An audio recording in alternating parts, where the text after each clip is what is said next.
고양이들이 창고에서 잘 지내고 있는지 불시 점검을 하러 왔다. 좀 더 정확히 얘기하자면 앵두가 잘 지내는지 확인하러 왔다. 내가 왔는데도 자리에서 꿈적도 하지 않는 왕바리 녀석. 나와 함께 지낸 지도 2년이 넘었건만 여전히 왕바리와 나는 친하지 않다. 나의 노력이 부족했을 수도 있겠지만 돌이켜보면 안 되는 건 안 되는 것이다. 어찌 보면 거두지 말아야 할 것은 검머리 짐승에만 국한된 건 아닌 것 같다.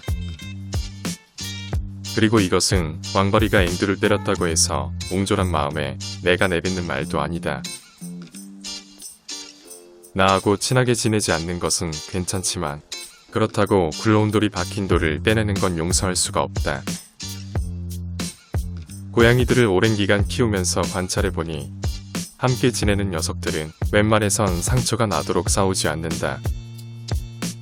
짧은 시간도 아니고 2년 넘게 알고 지낸 사이끼리 칼부림을 하면서 싸운다는 게 말이 되냔 말이다. 게다가 3마리 모두 중성화 수술을 했으니 더더욱 싸울 이유가 없다. 왕바리는 더 이상 선을 넘는 행동을 하지 말아야 할 것이다. 앵두? 어제까지만 해도 우울해 보였던 앵두는 오늘 기분이 많이 좋아졌다. 하지만 얼굴에 난 상처는 한참 지나야 사라질 것 같다. 나는 그동안 앵두가 서열 1위 고양이인 줄 알았는데 그건 나의 착각이었던 것 같다. 아마도 다른 고양이들이 앵두를 건드리지 못한 건 나 때문인 것 같다. 절대 권력자와 친하게 지내는 앵두를 건드려봐야 득대가 없다는 걸 녀석들도 안 것이다. 왕바리는 포도랑은 친하게 지내지만 앵두와는 친하지 않다. 그래서 왕바리가 앵두를 계속해서 괴롭히는지 여부를 관심을 가지고 지속적으로 확인해 볼 필요가 있다. 요즘 녀석들은 내가 만든 사료를 잘 먹고 있다. 하지만 혹시라도 영양 불균형이 생길까봐 그 전에 먹이던 소사료도 함께 먹이고 있다. 요즘 같은 겨울철엔 동물들이 자연에서 먹을 수 있는 먹이가 한정적이고 또 많은 열량이 필요한 겨울철엔 잘 먹어야 하기 때문이다.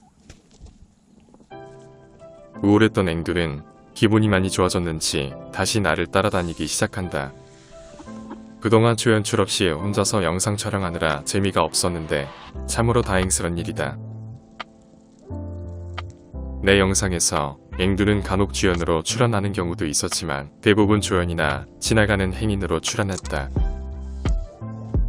그것은 앵두가 주연급 배우가 아니라서가 아니라 약방의 감초처럼 중요한 존재라는 것이다.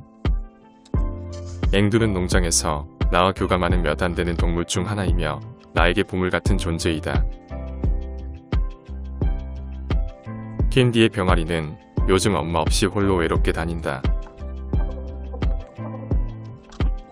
간혹 크리미와 함께 다니기도 하지만 크리미는 엄마 챙기랴, 애인 만나랴 이래저래 바쁘신 몸이다. 그런 병아리에게 새로운 친구가 생겼는데 그것은 이곳의 서열 2위 수탉, 제리이다. 그런데 둘이서 갑자기 친하게 지내게 된 것은 아마도 외로움이 원인인 것 같다. 병아리는 엄마가 포란하느라 바빠서 못 만나고 제리는 유일한 암탉봉이가 지금 격리되어 있기 때문이다.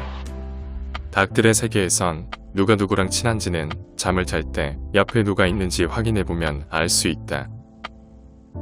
병아리와 제리는 밤에 함께 잠을 잘 만큼 각별한 사이가 되었다. 그런데 문득 서로 좋아하는 암탉과 수탉을 굳이 떼어놓아야 할 필요가 있을까라는 의구심이 들었다. 게다가 널부가 봉이를 괴롭히더라도 제리가 옆에서 지켜주면 되지 않을까 하는 생각도 들었다. 봉이는 이곳에 갇혀 지낸 지 꽤 되다 보니 문을 열어도 나갈 생각을 하지 않는다. 그래서 녀석이 편안하게 나올 수 있도록 자리를 비켜주기로 한다.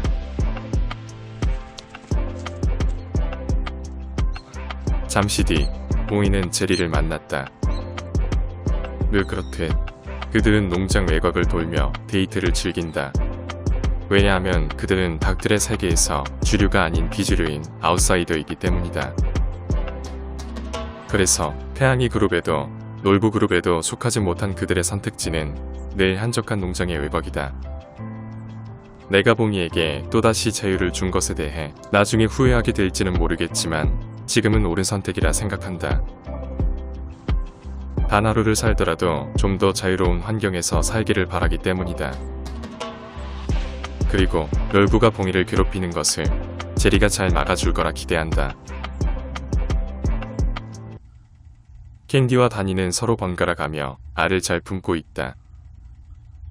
그런데 시간이 흐를수록 다니가 둥지를 비우는 시간이 늘어가고 있고 그 반면에 캔디가 알을 품는 시간이 늘어가고 있다. 뭔가 예전에 톰이 그랬던 것처럼 이번에도 캔디가 육아를 독박해서 하게 되지 않을까 하는 우려가 데자뷰처럼 지나간다. 같은 시각 다니는 부지런히 먹이 활동을 하고 있다. 사실 캔디와 다니가 힘들게 먹이 활동을 하지 않아도 되도록 닭장 안에 사료를 두었지만 녀석들은 굳이 바깥에 나온다. 아무래도 알을 품는 일은 너무나 고된 일이다 보니 잠시라도 바깥 바람을 쐬고 싶어서이지 않을까 싶다.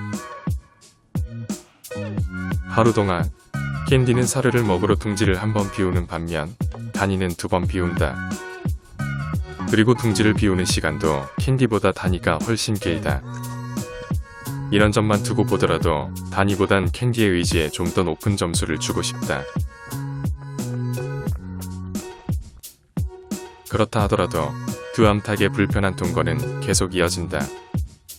어쩌면 알을 품는 길고 긴 여정에서 두 암탉은 서로를 의지하고 있을지도 모른다.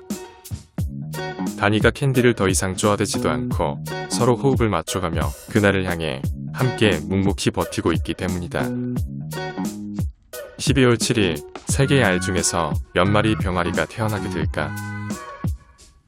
그리고 이번에 태어나는 병아리는 과연 어떤 깃털색을 가지게 될까? 더도 말고 다니처럼 이쁜 깃을 가진 병아리 한 마리만 태어났으면 좋겠다. 몇 시간 뒤 캔디가 잠시 휴식을 취하러 둥지에서 나왔다. 그리고 그 짧은 순간에도 크리미는 캔디 옆에서 떨어질 줄 모른다. 어쩌면 아직까지 크리미에게는 연애하는 것보다 엄마가 더 중요한 것 같다. 캔디는 몸을 흔들면서 또다시 알을 품으러 들어갈 준비를 한다. 잠시 만났지만 캔디와 크리미는 내일까지 다시 이별을 해야 한다. 그리고 캔디는 크리미와 이브의 응원을 받으며 닭장 속으로 들어간다.